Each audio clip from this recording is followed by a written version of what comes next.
Welcome, welcome, welcome. Welcome, welcome, welcome. This is Michael Pea, and I welcome you back to On the Juice here at Movers and Shakers Unlimited. And I'll be your host this week. And now my co-host will introduce himself. Hi, folks. Name's Matt. I'm here with Michael to talk about the latest episode, which was a great episode, by the way, of The Expanse, Season 6. So we're here discussing episode 603, Force Projection. It was written by Dan Nowak, who's like one of the writers who's been with The Expanse from the beginning, and was directed by Jeff Woolnough, who's also been one of the directors who's been with The Expanse from the very beginning. So let's discuss what happened. So before we start, right off the bat, you talk about bonus content. What do you mean by that? Okay. First of all, guys, everyone, spoilers. We're talking episode 603. We're going to try to keep out any talk of the books, but any of the books that happen up to here, fair game. But episode 603, if you've not seen it, please save this for later. The bonus content, and for everybody, there's been issues with the bonus content. There is something called there is something, if you look at it, I can get it from my computer. If you go to your computer and you watch Prime Video from your computer, there's a tab that says X-ray. You click on the X-ray tab in the far left corner, and then it'll list bonus content, other photos, etc. Right? And in the bonus content, they have these little shorts, and the shorts for this week is win or lose. We're not going to talk about it because I'm guessing a lot of people have not seen it. Okay, so that would be major. Well, but we said spoilers, so sorry, we did say spoilers. You have been warned. Yeah, and each one of the episodes has the bonus content, but you can't access it if you're using like Roku or Apple TV or something like that. You can't access it there. There's some Fire TVs apparently you can do it, but I don't have Fire TV, so I don't know. You have to take a look at the bonus content. The latest one is really, really good. It was written by Wes Chatham and Glenton Richards. Okay, Glenton is one of the staff writers there, and he and Wes got together and wrote this one, and it is perfect. And it's perfect because it hints at something that happens in one of the later books. And this season has been the ultimate teaser. Oh my, it's just, with the strange dogs and everything else. But if you look at the bonus content, that is a teaser. If you read the books, you know where some of this is coming from. Okay, so bonus content, please, if you can get to it, you have to see it. They are amazing, and they're so good, so good. Okay, you want to get right into the episode? Yeah, let's go. Your thoughts? Okay, I enjoyed the hell out of this episode. We start with Laconia again, going through these kind of cold opens. From Laconia, a story that is based off Strange Dogs, which is a novella that wasn't in the main series, and we're starting to see things happen there. The little girl, what's her name? Kara, I believe. Mm-hmm. Kara. So lots going on. She finds the bird alive again, the one that was dead. So the one that was stolen by that strange dog-looking thing. She found the drone fixed, and now her brother is dead. We don't get to see what killed him or what happened, but her brother's dead. So I'm going to make a prediction here. Somehow he comes back fixed. What do you think? Well, I actually know, so Okay, I'm not going to comment one way or the other. This interesting. What I find interesting. Oh, don't forget too, the strange dog. They fixed the drone too. The drone, yeah. The drone, which I had to see. I had to watch the episode twice because I'd forgotten about that drone being fixed. The strange dogs. What's curious, all right? This is something I only thought about after seeing the episode twice and actually reading the books too. Why do you think it only fixed the bird and the drone? Well, those were the two things that were broken there. But I mean, other things get broken too. I mean, but it was watching her, and so it seemed like it fixed the things because she wanted it fixed. that she cared about. Yeah, yeah. Because, remember, things die around it all the time. I mean, that's the Sure. natural order of things, and so it wouldn't fix it. So Can they sense her level of caring? Can they sense, was it more? I don't know this story, so this is kind of cool to just guess for me at this point. I think it's one of those things that probably, honestly, you need to read all the novels, and I think it becomes a little bit clearer. I don't want to say anything because because there are more episodes coming up, and there's more things going to happen in the episodes coming up.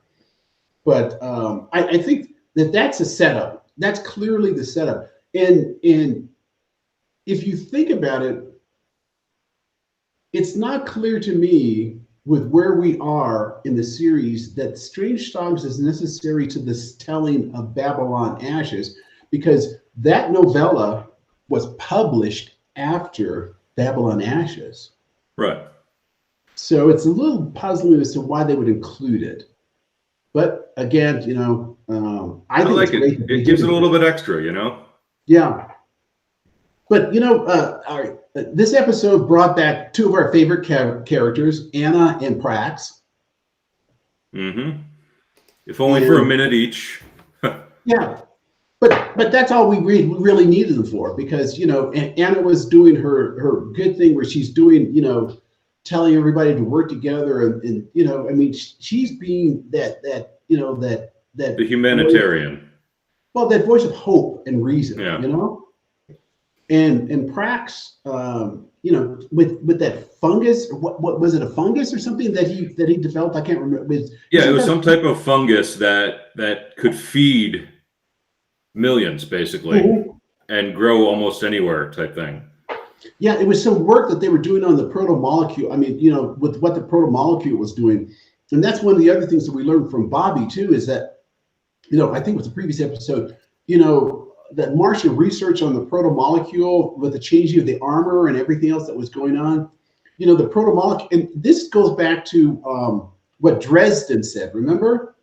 Dresden had always said that it had the potential to open up the stars to us, in the sense that we could go, we wouldn't have to have spacesuits and stuff like that. And remember, the proto-molecule creature, he was, remember, what was it? Oh God.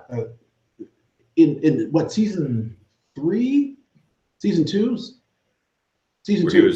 He was outside. Yeah, he was outside. Yep. Remember? So that's true. Then of course we don't know what he was thinking or what it was, but right. The guy didn't end well. But it points back to that, and so that that's a side point. It's it's not anything to do with this season, but it kind of points back to some of the stuff that Dresden's vision was horrible because he didn't care about the people he killed. But if he could have done that in a humanitarian way, it had been backed by proper, like a university or something, what he could have done would have been amazing. Unfortunately, it was backed by a power-hungry sociopath. Well, life is what life is. So one thing I really liked about this episode, I think it's starting to show Marcus losing his stuff. In small amounts. And he's slipping. You know what I mean? He's snapping at his crew. He's making bad decisions. He's putting himself and everyone around him in danger for revenge or whatever else you want to call it. But he's losing his grip. We're seeing Drummer and everyone else start to revolt a little bit. We're seeing the different crew members argue with each other whether it was right in the first place. And this is all under Marcus's pretty bad leadership. Well, Marco, the thing about Marco was... I'm sorry, I called him Marcus. Marco, yeah. Well, the problem with Marco, the thing he couldn't stand, and the Rocinante represented to him the thing that got away, i.e., Naomi. Mm-hmm. Okay, he couldn't stand that, and that's where his reason stopped. I mean, because the reality is, if Naomi, if Philip had never brought Naomi back, he probably could have gotten past it. But but her leaving him again, there's no way in hell he was going to let he couldn't get past that. Well, in Marco's mind, Marco does not lose, and he lost there. Well, he lost big time. He lost big time twice, and so that's he couldn't get out of his own way. If he'd gotten out of his own way, let's face it, if he'd kept going, things might have been different. Things might have definitely have been different. Also, too, I think this is a change from the books, but I've read the book so long ago I can't even remember anymore. But I think, like we were saying, that a couple of the so-called awesome things with seeing Prax again and what he came up with, and Anna with what she came up with, and the not so awesome, like I would say, would be Marco being Marco. And I kind of like what they're doing with him. They're showing the two different crews and how, on the Rossi at the beginning of the season, they were basically biting at each other's throats. Everyone was frazzled. Everyone was angry at each other. And the other side, Marco's side, looked like it was performing like a well-oiled machine. Now we're seeing those roles switch. The Rossi crew has kind of come together. They're accepting that Peaches is a part of it, and Bobby's there as a part of it as well, and they're actually performing as a team again.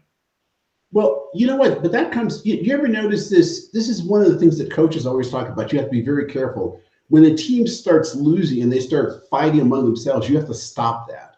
You always have to stop that. You have to tell them, no, this is you cannot do that. Right? That leadership. Yeah, and so that's when it takes great leadership and stuff. So exactly, and Marco does not have that. He's got the charisma. He's got the pretty boy looks, but he does not have the leadership skills. No. And, and so I just, Marco is Marco. I mean, that's his problem. He's just what he is. And he honestly, within the show, I love it that we're seeing the different aspects of it. I think that Michio and Joseph on Drummer's ship represent the belt, how the belt is fighting itself on this thing, because to certain, I mean, all the idea that any group of people is monolithic, that Earth is monolithic, thought that Mars was the closest to monolithic thought because it kind of almost operated on a military dictatorship, right? Initially. So, but the amount of destruction that Marco did there, if Marco hadn't been so greedy, because there's no way Earth and Mars were going to give up space. It wasn't going to happen. It wasn't going to happen. And for him to think that would be the case is just Looney Tunes. They didn't have the resources, the manpower to do that. They planned ahead for the resources. Remember, so some of those discussions he was having with his second in command. I cannot remember her name because it's such a strange the name. blonde lady, right? Yeah. I can't remember her name because she has a very strange name, I think. But I think, what is her name? Ross?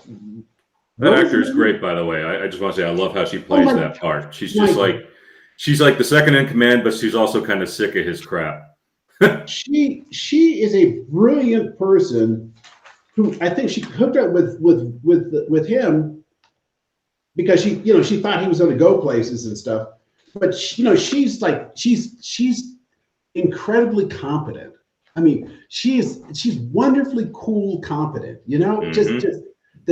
She brings it down. He's up here, and she's like, no, bring it down. Exactly. And so she's the voice of reason that he didn't listen to. Again and again, it seems. Well, the other thing too is, the other big issue here is Philip. Philip needed a father, and instead he got a crazy person.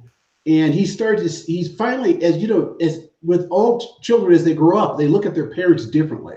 Okay. And he's had to grow up very fast, and he's starting to see the cracks. He's that vision he had of his father, his mother, he saw his mother personally. He saw that what he said about the mother all along was not true. Mm-hmm. And with the father, once he starts falling off that pedestal, you start seeing him a little more. You're like, oh, he wasn't this great thing. He wasn't this great leader. He was he's pretty horrible. He was, yeah. He's just, and he blames everyone else. And but the other really not awesome, I wouldn't call it not awesome. One of the most horrible things that Marco did was put his son in charge of the guns to kill his mother. I know that was just like, wow. You know, that's bad word talk. I mean, you want to say bad words, and you want to say bad words about Marco on that one. I mean, that's so far beneath contempt to do such a horrible thing to your child, to force him. But he's, you know, he's Prove your loyalty. Yeah, he's always had the other people. He didn't want to touch the bad stuff because he could keep his hands clean. In theory, in his brain, he was staying above it, right? But he always had someone else to do his dirty work for him. Yeah, and you pretty remember much. Carol, she was more than happy to do the dirty work, you know? The new person, she's good. She's not so stupid. She's like, yeah, I don't think so. Let's not do that, you know? And yeah, I thought that was a good moment though, putting him in charge of, you know, shooting the ship that his mom is on. I was like, wow, yeah. Okay. But that tells us that more than anything else explained him to us. We're finally looking at that person, and I mean, if you had any sympathy for him at all, you know, initially if he had dropped the rocks in like the ocean. All right, there's a book called Moon's Harsh Mistress by Robert Heinlein, and the Moon people were fighting for their freedom for Earth. And so what they did is they launched rocks because that was the easiest thing. You know, they didn't have to have missiles. The rocks, and with the gravity well, and they were iron rocks, and so they could drop them, and then they wouldn't burn up in the atmosphere, right? So, but what they did is they started by dropping them in the ocean and telling everyone. All right, no, actually, I don't know if they dropped them in the ocean, but they dropped them, and they told Earth. They said, "Well, you need to get out of here because we're going to drop rocks, and we can keep dropping rocks forever." Marco didn't do that. Marco had the chance to do that. And so that tells us something else about Marco, don't you think? He could have fought this war differently, but he wanted to kill people. He wanted to hurt them, and he wanted to be the hero of the belt by bringing the Earth to its knees. Well, I mean, I think that goes back to show that he's not exactly a good statistician. Good. You know what I'm trying to say. Person who knows good tactics. Tactician, thank you. Yes, statistician, whatever. Tactician. Yeah. He's not a good tactician. He too much emotion into his decisions, and he just does dumb stuff. Well, you know, and there's history there to help him make the right decisions, and he chose not to make those decisions. But it goes back to like when Naomi, you know, this whole thing about going after the Rocinante. Well, that's just batshit, you know, like everyone tried to tell him. That's just batshit crazy. Yeah, that's not going to end well. It hasn't ended well for anyone else who has done it. And even if you were 3-1, it still probably would not end well. Well, and then he wanted to get rid of everybody who failed. Well, no, the thing is, he never takes responsibility for his failures, and he only takes responsibilities for the good things he does. Mm-hmm. But you know what? That's not uncommon among bad leaders. That is not uncommon at all. Bad leaders will always take credit for all the good and will blame everyone else for the bad, even though it was their decisions. That's historically accurate. Yeah. So for our topic here, there's a lot of awesome. And I don't think there wasn't much that I didn't like about this episode. It was just the battle scene at the end, I thought was another one that the last 2 episodes had 2 awesome space battles in it. I love what they're doing there with this stuff. I feel like they're doing that more this season than they have the last few. I mean, mostly the last one was all on the planet, so you know, I get that. Or the one before that was all the last one was all on Earth mostly, and then the one before that was okay. Anyway, I think we're doing more space battles now, and I'm really liking that. Well, the space battles are so good. One of the things that somebody pointed out, and thanks at Carl's Web on Twitter. The good thing about it is in the space battle, Did you notice that the surface of the Rocinante heated up red as it flew by? I mean, how often do you see that? That is so good, because that was the whole point, is they had to keep avoiding, because they kept trying to put them in their jet. Yeah. Come on, this show, every time you think it's hit a peak, it tells you, oh no, we can do better, and they do better. So okay, theories, what ifs. I'm going to start with my theory that I kind of touched on at the beginning. I feel like you can't really go to the theories, Mike, because you know everything. So my guess here, though, is with the whole Laconia, we're going to see something interesting happen with those dogs and the dead brother. So I think something's going to happen there. Either they're going to bring him back to life, fix him, something like that, because it's important to the little girl, Kara, whatever her name is. Like they brought the bird back to life, like they brought the drone and fixed that. So I think we're going to see something interesting happen there. And I have no idea where they're going to go with that. Let me say this. This episode is an incredibly key episode with what's coming next. And there's a term in music called crescendo, where you keep getting louder and louder and louder and louder and louder. Well, we're in a crescendo now, and to the end, it's nonstop. Okay, it's a good thing that you don't. I think it's a good thing that they're doing this weekly, because your brain would explode if you sit down and watch this in 6 episodes at a time. Your brain just goes, "Oh, it is so much is going to happen." But absolutely, I would recommend that everybody rewatch this episode. It is absolutely key for what's coming up next. So that much I will say. Okay. It's an extraordinary episode. Also, with theories and what ifs, they keep bringing up ships disappearing at the ring. There's now Naomi. They're looking into it, and they said there was a pattern, but it changes to different ring gates where it happens occasionally, and they don't know what causes it. So I think that's going to play a big part of where we go too. So yeah, it's just another, like you said, that's one of those little things. It was just a minute or two towards the end where they were talking about that with Naomi, but I think we're going to see more of that, and they're going to start digging into that, and that's going to play a big part in this. So that's my theory anyway.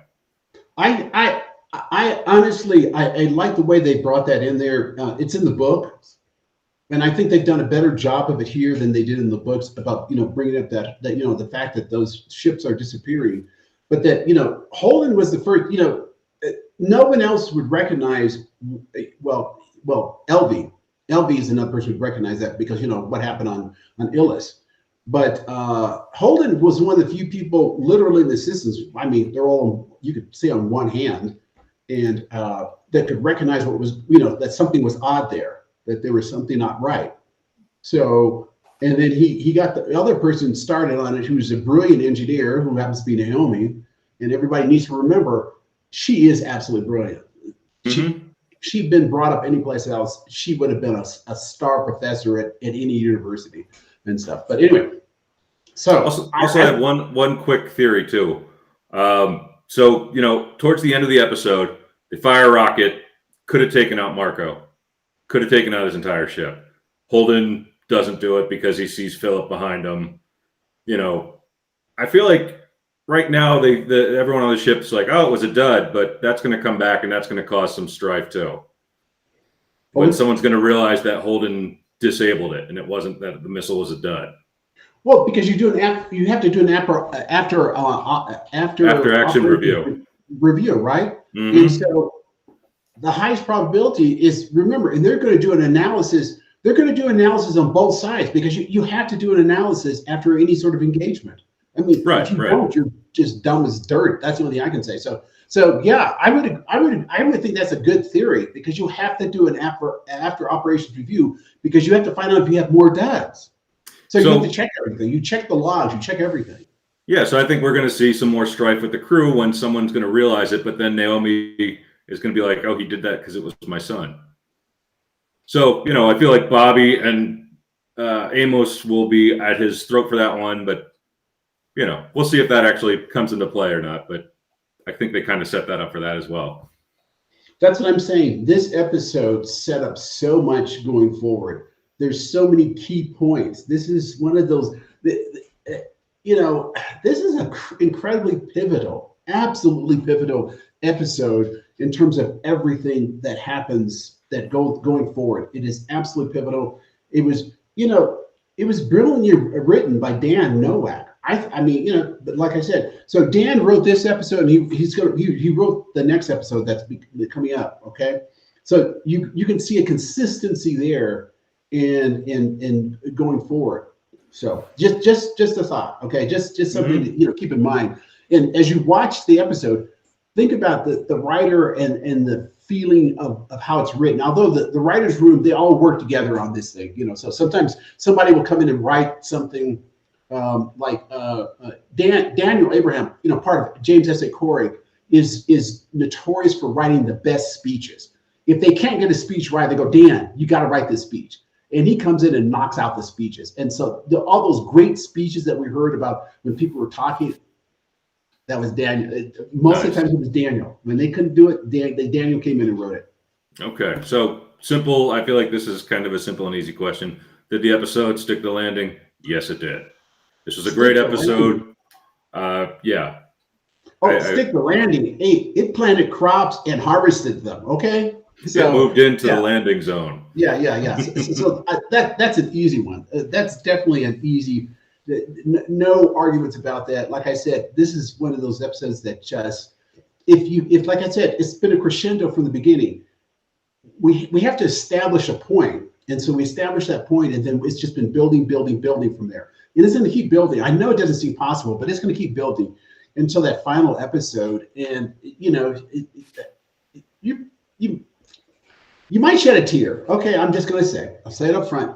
You know, just be careful. You know, I know a lot of people will be, you know, having allergy attacks and dust in their eye, right? But just saying up front. But hey, that one got me at the end of the James Bond movie. I'm not going to lie. Well, you know, whenever these. Have you seen Spider-Man? No, not yet. Please. Okay. Shoot. I'm not going to say anything, but oh my God, you better take some eye drops or something, because because you might get things in your eyes and stuff. I'm sure you're gonna have things in your eyes. There'll be dust. There must be dust in all the theaters, because the people around me is like, you know, what, their eyes were leaking. I don't know what was going on. Someone was cutting onions in the theater. Someone brought onions and just tip. Somebody's cutting onions in the theater. But you know what? Well, I think we have a moment here while we're discussing the stick the landing. I don't know if you remember. I think at the premiere of episode 2, they had a showing of the first 2 episodes at Alamo Draft House. Do you remember that? I remember you mentioning it. Yeah, I didn't. Yeah. Well, we got it. You know, and I went there, and I was also there at the first showing at San Diego Comic-Con. On the big screen, I can honestly tell you, nothing. It only gains on the big screen. It is when you see it on the big screen, it looks like one of those high-budget, $200 million films. Yeah, I guarantee. I swear it does. I had other friends who've seen it on the. You know, we saw on the big screen there at San Diego and New York. We all agree it's just gorgeous. It's It's just you feel like it is like a big budget movie. See, I feel like it would be awesome to get like the Air and Space Museum to show this on the IMAX for a weekend or something like. Ooh, how cool would that be? Oh my God, that is Matt. Do you know people? Brilliant. Make this happen. Oh my God, we've got to get the fans together, because you know the Griffin Observatory did a special Expanse program there, and they did an Expanse panel at Caltech University. Oh wow! At Caltech. Okay, so what you just said makes so much sense, and in fact, I think I might be wrong. Didn't they take something from the Expanse? Did they not put into the Aerospace Museum? But you know what? Oh my God, we got to start a letter writing campaign.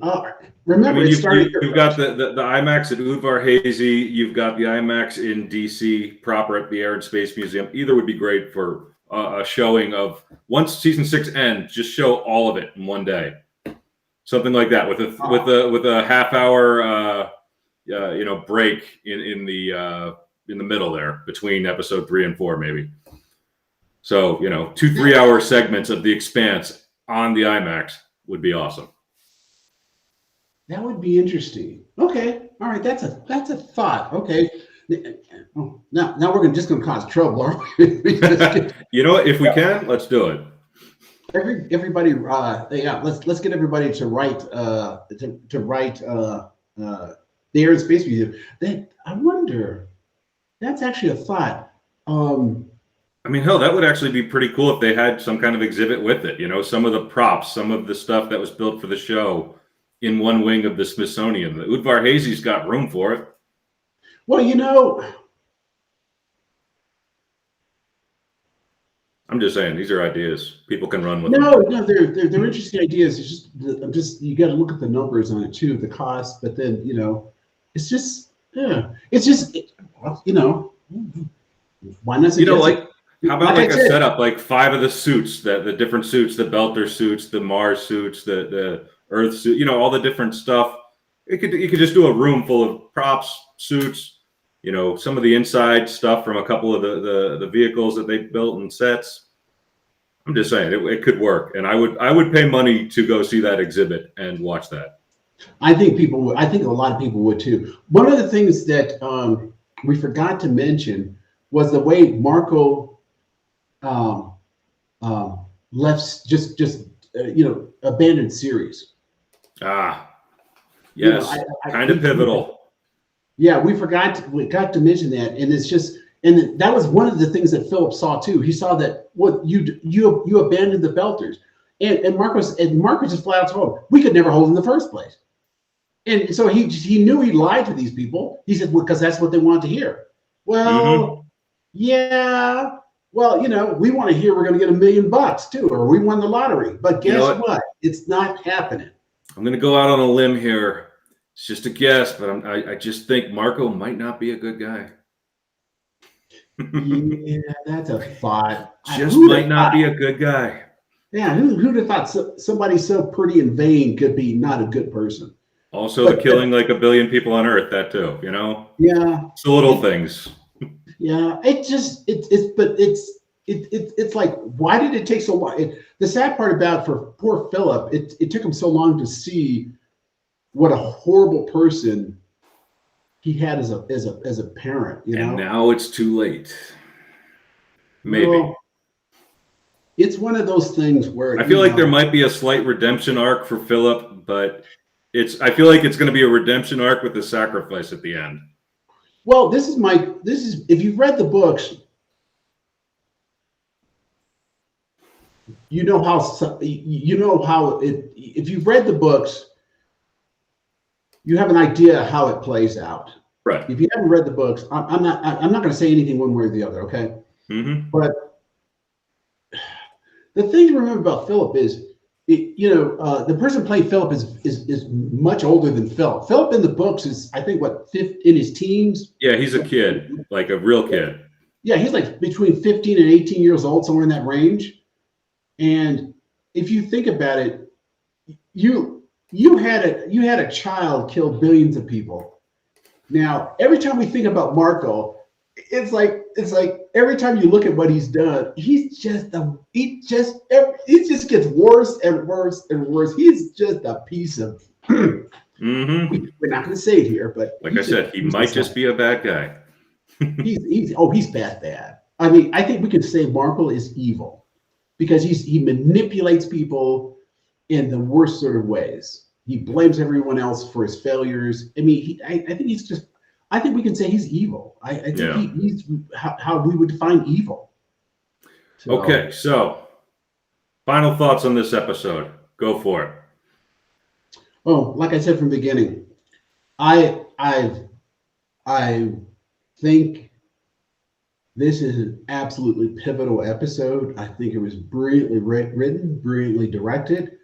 It was wonderful to behold. The visual effects were just absolutely outstanding. The writing. The other thing too is I love I loved seeing Naomi and Holden together, seeing two people have a mature relationship instead of the crap that we normally see that passes for relationships on TV. That just drives me crazy. I'd like having two people who actually are, they're in a relationship together, so they're actually honest with each other. Dear God in heaven, they're honest with each other. So but it's wonderful to behold, because that's what a relationship should be. What's the point of having a relationship with a person if you can't be honest with them? That should be the one person that you can be truly honest with. And they are. And they talk to each other like adults. God, I'm sorry, that is just so nice to see. It's refreshing. Yes. Final thoughts. I would say great episode. I'm loving. I feel like they've put more into. I don't know if the writing's been great, but I feel like they actually put a little more into effects for this season, and it's showing, and I love it. So great episode. Like you said, it is quite pivotal. A lot of things happened. I think we're going to see. This is the episode that gave away. I think a lot of things that are going to happen are going to be branched off of what we saw in this episode. So final thoughts. Great episode. Go watch it if you haven't. That's it. Oh, okay. Well, I think we may have a few more minutes here. I'm hoping we do have a few more minutes. Well, is there anything you want to plug? Ooh, well, all right. Well, besides Movers and Shakers, let's plug ourselves here on Movers and Shakers Unlimited. Okay.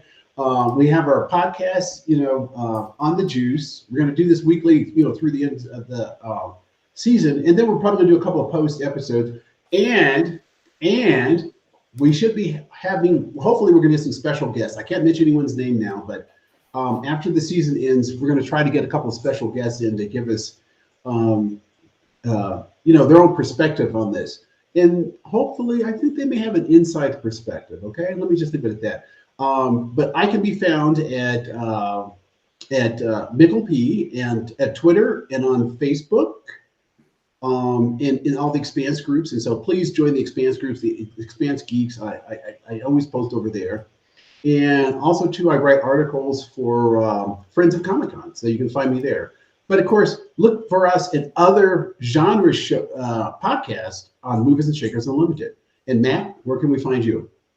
Basically, like you said, start off with Movers and Shakers Unlimited. Go to the YouTube channel, subscribe, do all those things. I am on Twitter at Big Matty Nasty. Come online and argue with me. Tell me I'm wrong. Do all those things. I love to hear it. So, hit me up there. And Movers and Shakers has a whole lot of other content on TV, comic books, and everything else you could be into. So check it out. Yeah, so make sure you do look over there.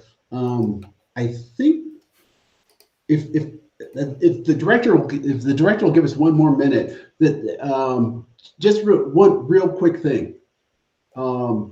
Keep an eye on what's going on in Lacona going forward, everyone. There's some key things coming up. I can tell you that. Okay. It is absolutely essential that you really, really watch very carefully as these communiques go back and forth. Okay. I don't want to say any more than that, but it's just there are things that are going to happen pretty soon that will be exciting, to say the least. Okay. So, but I think I'm going to say farewell. It's been good talking to you. I hope we'll see all five of you next week. It's as Wes and Ty always kid, they've got 10 people watching them. I think they're up to 15 now. So, so I think we're up to 5 now. So I think, all right. We'll get a 6th person or something pretty soon. But anyway, and thanks for having us. And I hope you'll join us next week. And as we get towards the end, I think I may drop a few hints. I'm not going to do spoilers, but I will drop some hints. I will drop hints for why you need to look at read the last 3 books, because we finally get an answer to a lot of things. if we apparently we're not going to get it on the screen, but you absolutely must read the books and the novellas. Okay. It's there's so much going on there, and we finally get an answer to a lot of things. But be prepared. The books are the endings are organic. In other words, if bad things happen, they happen. Okay, just saying. I'm warning up front. All right. I think on that note, it's a good place to cut it. I think so too. Like Michael said, thank you everyone for watching.